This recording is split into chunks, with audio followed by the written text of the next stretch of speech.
Well, Bruce, I don't know if anybody else has been telling you this, but surely they have. You people have a heck of a hit on your hands. Thank you very much, yeah. Oh, just a dynamite picture. And yeah, it's very exciting. Come out to the coast, we'll get together, have a few laughs. Die Hard, a classic that made us all want to live in the moment and put one of our favorites, Bruce Willis, on the map. The movie spawned 4 sequels, creating an action-packed series that is totally binge-worthy. However, there might have been a 6th installment to the franchise by the name of McClane, and it sounds like it might have been one of the best films in the series, too. Let's dive in and see what and how that idea came about and what has become of it. Cinema Digital. Bruce Willis's legendary character John McClane was first introduced to fans in the classic action film Die Hard, which debuted in 1988. A tough New York City police officer named John McClane finds himself in a high-stakes hostage scenario on Christmas Eve at his estranged wife's workplace, Nakatomi Plaza, a Los Angeles skyscraper. As a gang of terrorists led by Alan Rickman's Hans Gruber seizes possession of the building, McClane ends up being the one and only man who can save the hostages and himself. McClane was portrayed by Bruce Willis, who at the time was known for his part in the TV show Moonlighting, and would go on to become a Hollywood action icon, and to star in some of our favorites like Pulp Fiction and The Sixth Sense. Willis gave the character wit, humor, and a resilient aspect that made him seem like an ordinary man. Many sequels to the original Die Hard were produced as a result of its success. I think John McClane is the opposite of a superhero. He's not invincible. He's a very vulnerable guy. McClane encounters yet another lethal threat in Die Hard 2, this time at Washington Dulles International Airport.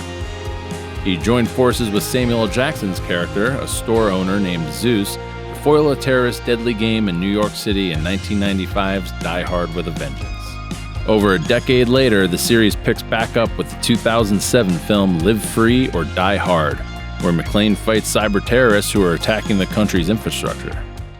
This film fucking rocks. It is so good. Right. And it really lived up to the first film. You just killed a helicopter with a car! I was out of bullets. In the 2013 film A Good Day to Die Hard, he goes to Russia to assist his son, who is estranged from him in a risky operation. Through all 5 of these films, there's been a center of some kind of family conflict, which gets that family drama and then family comedy out of it. Every episode further demonstrated McClane's tenacity, willpower, and ability to keep a cool head in a high-pressure situation. Because of its memorable characters, exciting action scenes, and Bruce Willis's captivating depiction of John McClane, the Die Hard series has endured in popularity. The 6th installment of the Cops vs. Terrorists franchise, which was previously rumored to be titled after its graphic novel source material, Die Hard Year One, would have served as both a prequel to the first film in the series as well as a sequel. This would have been accomplished by switching back and forth between Bruce Willis playing McClane in his 60s and another actor playing the same character in his 20s. In an interview with Empire magazine, producer Lorenzo di Bonaventura revealed some critical story elements regarding what action fans could have expected from the picture, in addition to surprising fans with the revelation that the title for the upcoming film might have been simply McClane. You can tell our intention by the fact of the title page we handed in, McClane producer Di Bonaventura said to the magazine. McClane is on the page. We want you to have even more of an emotional investment in John McClane than you did previously.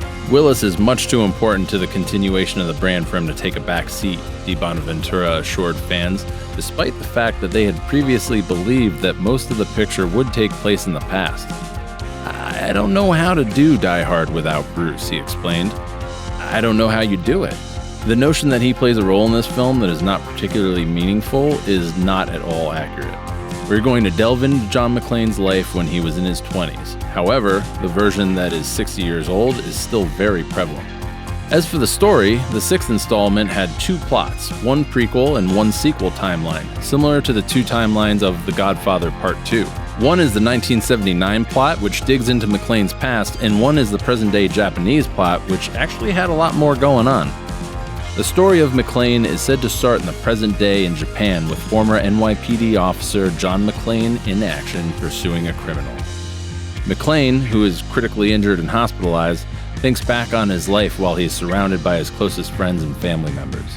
He recalls his early days on the force as a rookie cop in 1979 and ultimately figures out who had shot him. The Japanese narrative is based on the novel Old Habits, written by Ben Treblecook. For the purpose of commemorating the event's 30th anniversary, the Nakatomi Corporation has extended an invitation to retired police officer John McClane to travel to Japan in order to receive an award for his bravery in rescuing 36 hostages during the terrorist attack that took place at Nakatomi Plaza in 1988. Zeus Carver, a buddy of McClane's, who has been there for him through thick and thin, stands by his side. They have a meeting with the Takagi family, who are the current heads of Nakatomi, as well as with Holly McClane, who is on the board of directors. It can now be said that Nakatomi is a global super brand on par with Virgin, Sony, and Apple. During this time period, a solitary, highly trained, but psychologically disturbed European terrorist infiltrates a top-secret CIA black site jail located in Japan. This individual assists a number of detainees in escaping from the facility.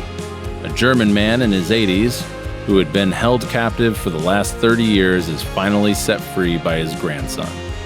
It is in the Nakatomi Grand Plaza, a hotel in the Smart Complex where McClane is scheduled to deliver a speech, that his history unexpectedly catches up with him. The true identity of Nakatomi, in addition to McClane's darkest nightmare, is then exposed. Other than a brief image representing Die Hard Year 1 storyboards that was posted on director Len Wiseman's Instagram account, no additional information has been made public since its initial introduction. In the first movie, he goes to Los Angeles to attend a Christmas party that his wife is throwing for her co-workers, only to find himself thrust into the role of an improbable hero when the celebration is interrupted by a band of criminals and terrorists. By the time the fifth installment of the series, A Good Day to Die Hard, came out, the New York cop has evolved into a full-fledged action hero. Willis's career would have been vindicated as well as the film series with the release of the sixth installment of the Die Hard franchise, as he had been involved in movies that received negative reviews for some time leading up to that point in his career. Some films I did I shouldn't have done, or scripts weren't ready, or I just shouldn't have played that character. But it's all retrospect. Particularly in regards to the action film franchise. I was really happy with the two middle films. I don't think enough time had gone by, because it was a sequel business in those days. The last installment, A Good Day to Die Hard, had become the poorest reviewed film in the series. Despite the fact that it did quite well at the box office, it completely underwhelmed reviewers. The prospect of adding a new installment to the franchise in the wake of a failure of this magnitude does not appear to be particularly encouraging. Despite this, development on Die Hard 6 continued for a number of years, with many of the series' renowned cast members known to participate. In 2019, the Walt Disney Company purchased 20th Century Fox, the film company that owned the franchise that Willis had been leading. This acquisition came after there had been considerable back and forth in the creation of this film. Many initiatives that were already in the process of development were either put on hold or scrapped entirely as a direct result of the acquisition and the events that had followed it. As a direct consequence of this, production on Die Hard 6 was shelved for some time and then ultimately scrapped altogether.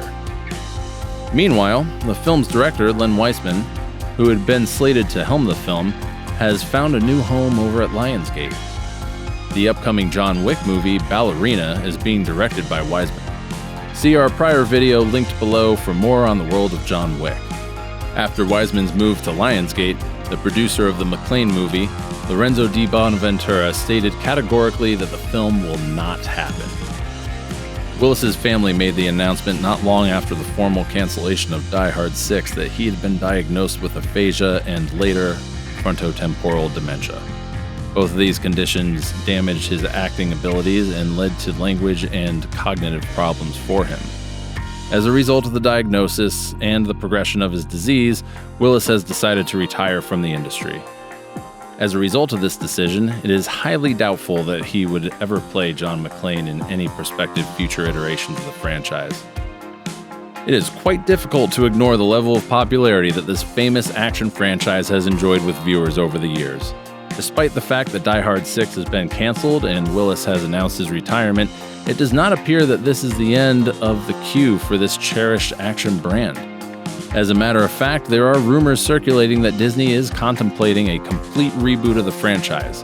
Therefore, it seems as if it's only a matter of time before we get to witness what the future has in store for John McClane. The legacy of Die Hard will probably not die anytime soon, and who knows what the wonders of Hollywood might do with the series. Thank you for watching today's episode. Please like, comment, and subscribe. It really helps the channel, and we will keep you updated on all of your favorite film franchises. Until next time, Yippee-ki-yay, motherfucker. I thought I told all of you I want radio silence. Sorry, Hans. I didn't get that message.